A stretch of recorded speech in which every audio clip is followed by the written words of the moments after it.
طبعا هذا المشروع أنا عراقي، مشروع طموح.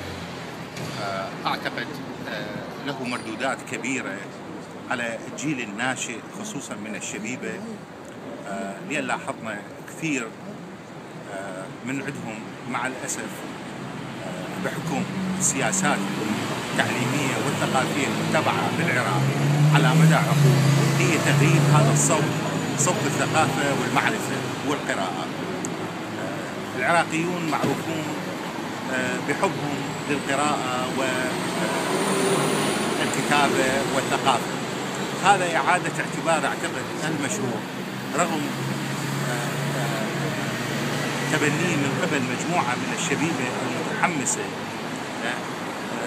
له مردودات إيجابية كبيرة على واقع الثقافة الموجودة في العراق، وبنفس الوقت يعيد بوصلة الأمور باتجاه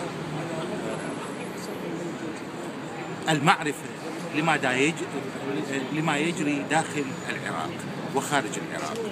المعرفة مهمة وضرورية، والقراءة مهمة وضرورية، وأنا أشد على أيادي الشبيبة التي أطلقت هذا المشروع واختارت المكان الملائم وهو الوحيد شارع المتنبي، لأن هذا هو الشارع يمثل حقيقة ورمزية لواقع الكتاب وتسويق الكتاب.